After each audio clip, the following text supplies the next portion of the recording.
Oh jumal, anna meile homne päev, et Vene väed veel siia ei jõuaks. Aita mul läbida see katsumus, mille oled mulle saatnud. Mustal mullal, valged laeval kasvasid sinised lilled. Punane kombain koristas kõik. There's a man with a gun over there telling me I got to beware. Kindlal sammul, terashall pilk kaugusesse naelutatud, astub ta üle Eesti kõige rahva rohkema ristmiku, mille hukust oma raamatus juba aastaid tagasi kirjutas.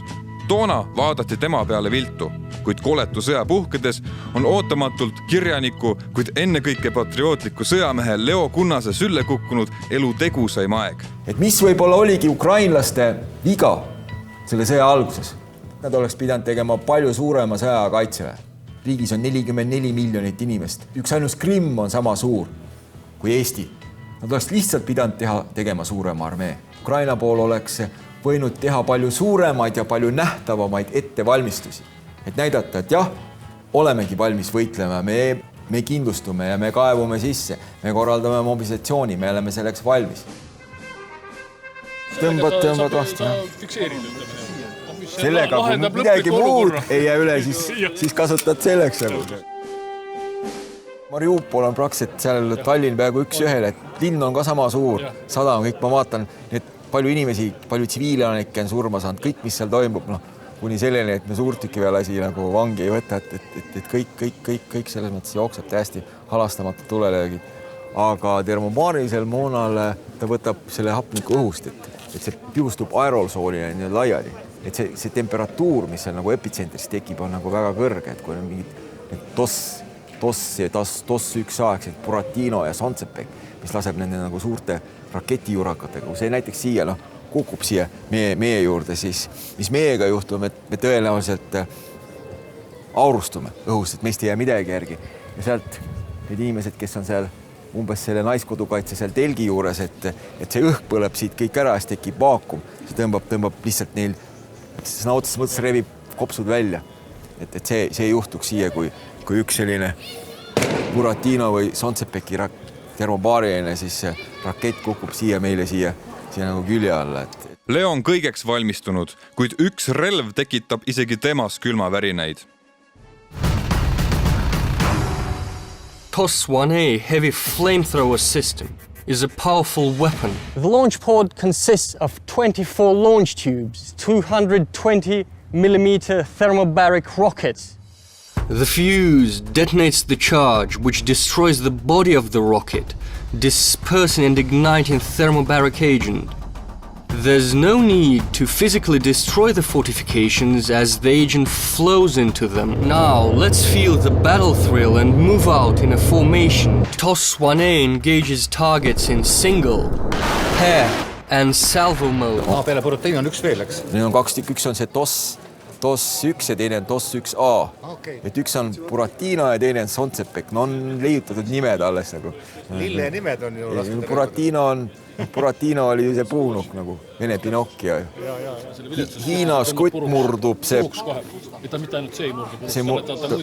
Et siin kamraad Raivo Tamm korraldas mulle ka ja siis poisile ja siis oli Alar veel vaatas, et et mis te kõik uuendate varustust, et nüüd peab hakkama tegema. Oled sa vastus praegu sellist? Ustavasti olen ikka teenistuse ajal. Aga nii-öelda lahingu käigus kuskil?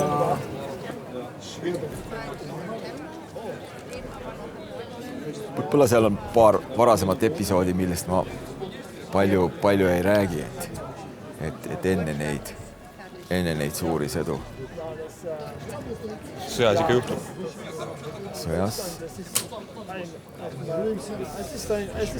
Sõjas juhtub.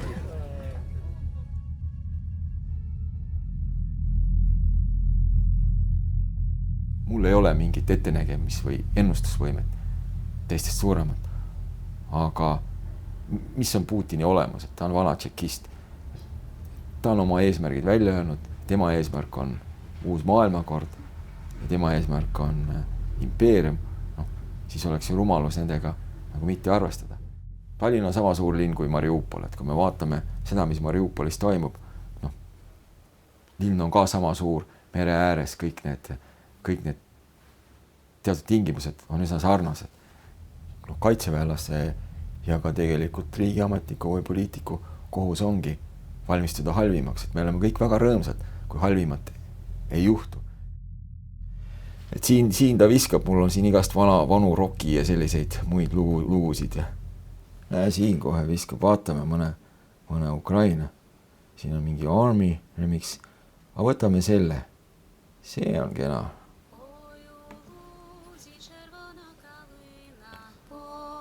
Вялася,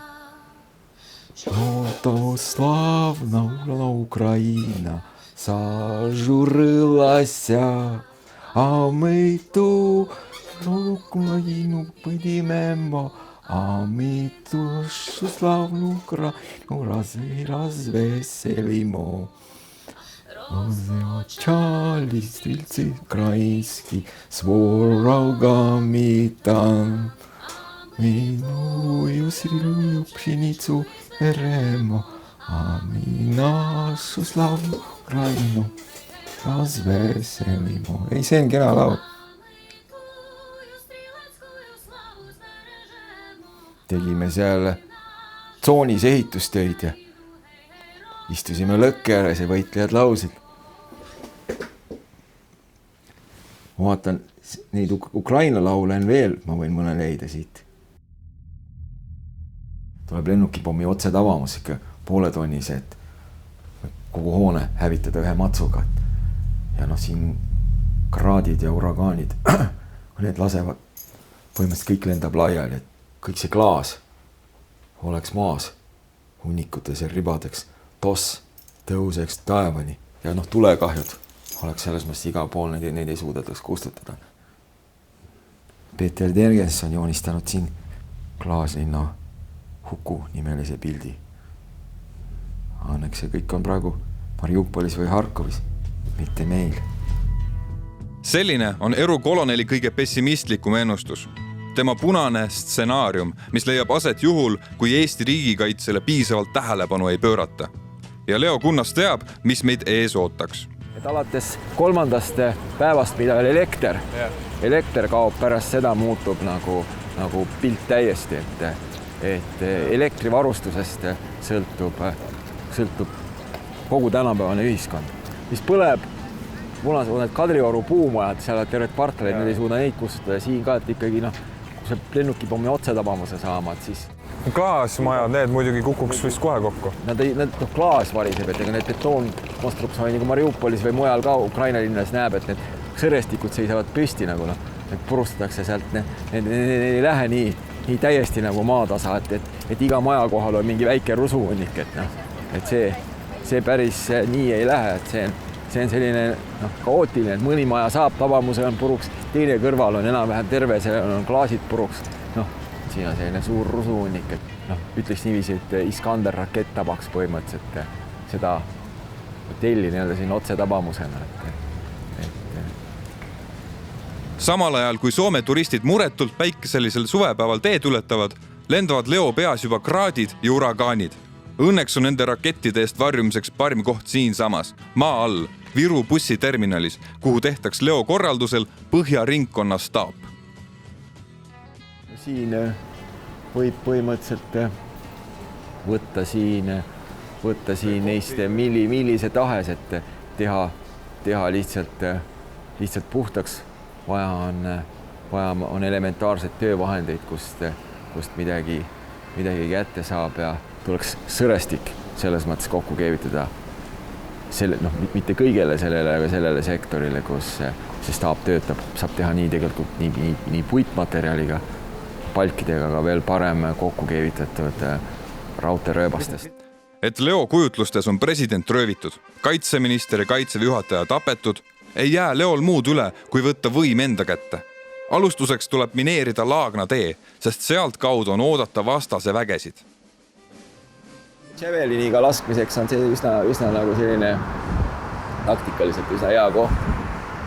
Ja siia saab tõkkeid, siia saab miine panna, tankitõrje miine panna, siia saab teha tõkkeid, keerata rekad külili maha või siis veel parem tuua betoonpaneele, mida ehitusteks kasutatakse. Ja siis tulega kogu seda ala nii käsirelvade tulega kui ka siis tankiterelvade tulega kontrollida, pluss siis siin on ju lihtne panna moodustatud selline selge koondtuule ala. Muul juhul on taktika nagu Groznõis, liikusid ja varitsesid. Järgmiseks ründavad Leo kujutelmas Vene kopterid merelt. Õhutõrje puudumise tõttu tuleb koptereid Kopli katustelt tankitõrje relvadega alla lasta. Lahingu- ja transpordikoptereid kokku võib olla isegi kuni paarkümmend, et tuleksid mere poolt või siis mujalt varjatult. Üks raamatu tegelastest, et siis Mattias Tergens kasutas tegelikult seda maja seal, selle maja katust, et nii-öelda asendada lähiõhutõrjet siis tankitõrje relvasüsteemiga, ehk siis kasutas Javelini põhimõtteliselt kopterite vastu nagu otse lasurežiimil ja loomulikult ega see talle ka hästi ei lõppenud. Võitlejad langesid selleks, et nagu oma ülesannet täita. Aga jah, siit me näeme ka seda vahet nendel otsustel. Leo sõnul on hädavajalik, et nii meie brigaadidel kui maakaitsjatel oleks olemas lähimaa kui ka keskmaa õhutõrje võimekus. Ainult nii saame vältida Tallinna puruks pommitamist. Mina ei ole olnud kõik need pikad aastad võimul. 2014-15 hakkas pihta sõda Ukrainas. Siis oleks pidanud need otsused tegema. Aga seda ei tehtud. Hea, et nüüd proua peaminister neid tõsiasju tunnustab, aga nüüd on lisaks nendele nüüd 3 paketile, ega meil on suurtükiväge vaja täiendada, meil on tanke vaja, meil on vaja veel teha otsuseid. Me võime ju kõik käest kinni võtta ja kooris üksteisele korrutada, kui hästi kaitstud me oleme. Aga kui president Putin, Šoigu, teised Venemaa juhid, tulevased Venemaa juhid ei võta seda tõsiselt või ei usu sellesse, siis meie nagu uskumusest pole palju kasu, et mõlemad stsenaariumid ju Ukrainas korduvad, et see punane stsenaarium Mariupol kestis veelgi kauem. Siin ma hindasin tsiviilelanike kaotusi Tallinnas 45 päeva jooksul umbes suurusklassi 30 000 ja Mariupol ka sinnani jõudis, et juhid vajaksid rohkem kujutlusvõimet, et nad suudaksid oma otsuste tagajärgi või tulemusi, oleneb kust vaadata, siis ette kujutada.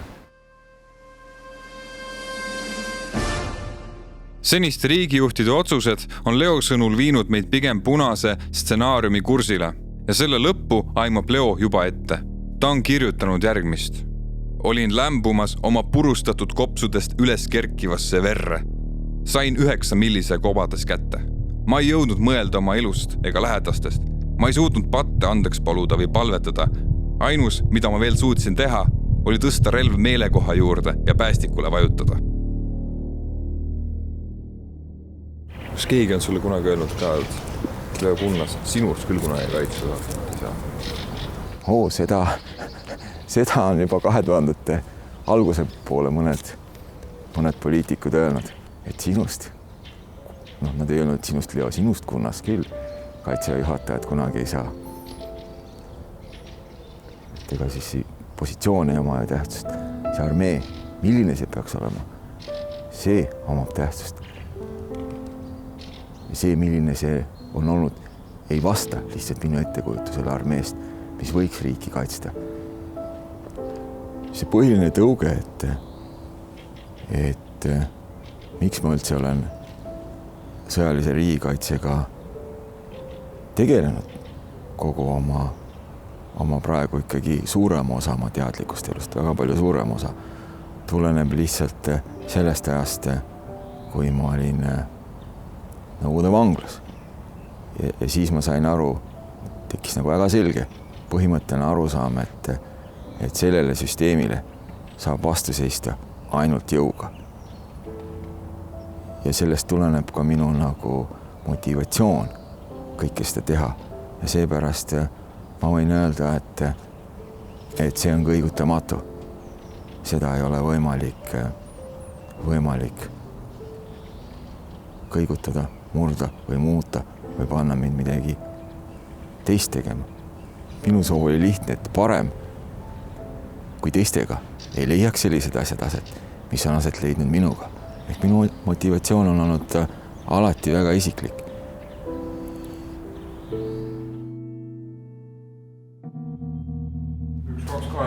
Jaa, no näe, leidsime siis kohe. Siin see on. Ma ei saanud siin kaua olla, siin käis ikka nii, et sulle lihtsalt öeldi, et asjadega kokku panna ja hakka minema. Siin on üks nari veel siin ka. Ei, siin on tegelikult, mis siin on juhtunud, et siit on vahesein on kadunud, et see kamber lõpeb siit ära, et siit jääb illusioon, nagu siin oleks palju ruumi, aga see oli selline lapikaus nagu Vana-Tooma kiiver, selline alumiiniumist, selline oli ees ja siis põhiliselt hirsi ja tangu puder oli põhiline. Iga päev saime, 5 päeval saime tanguputru, hirsiputru saime. Ja sellepärast võib-olla hirsi ja tanguputru tõttu mul ongi natuke nende öko ja nende toitude suhtes mõningane eelarvamus. Ehkki need on kindlasti palju paremad, et sealt kuskilt hirsipudru seest mingid tõugud nagu välja ei tule. 16-aastaselt Nõukogude Liidust põgenemiskatsel kinni peetud Leo Kunnas pandi 8 aastaks ja 3 kuuks trellide taha. Patarei vanglas kogetu muutis teda. Kerge elu siin ei olnud, see on väga kaugel sellest, et võib-olla isegi kõige raskem kogemus elus, raskem kui sõda. Aga võis juhtuda erinevaid asju. Inimesed võisid ka hulluks minna või ära pöörata. Oli vanglates alaealiste puhul tapmisi ei olnud väga palju, aga neid tuli ka ette. Igal pool vanglates sai mõni ikka surma, et erinevatel põhjustel. Ma olen 12. eluaastast saadik uskunud Oodinisse ja ma olen palvetanud iga päev. Suremine on lihtne, sest surm on vältimatu. Mitte keegi ei saa surma vältida, sellepärast ei ole mõtet karta midagi, mis on vältimatu, mis juhtub niikuinii igaühega. Inimesed kardavad surma paljuski teadmatuse tõttu. Sa oled oma elus pidanud tapma? Jah, ma olen ka seda teinud. Nii on läinud. Ja see on ka keeruline, aga tavaliselt need asjad leiavad aset üsna kiiresti ja seal ei ole palju aega mõelda sellel hetkel. Nende asjade üle mõeldakse hiljem.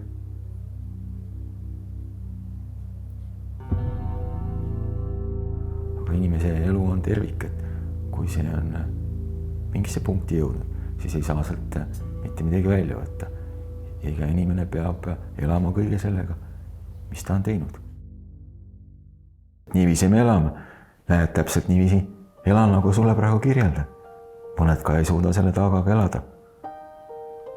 Ja lahkuvad meie hulgast. Nii ka on. Kuidas sina oled suutnud?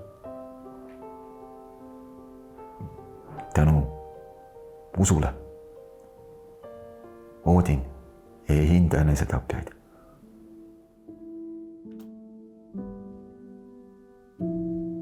Kodu on selline koht, mida võib-olla inimene paneb tõeliselt tähele ainult siis, kui see tal puudub. Et see on nii paljude asjadega, paljude oluliste asjadega, et alles siis, kui need mingil põhjusel kaovad, neid ei ole või neid ei tööta, et siis inimene näeb, et midagi on valesti või halvasti.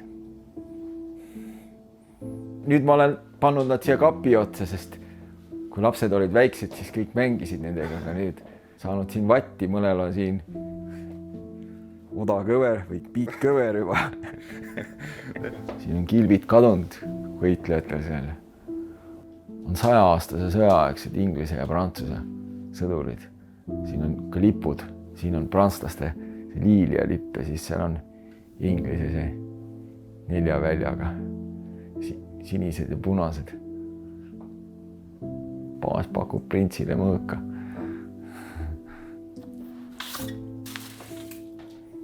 See on selline hea riist.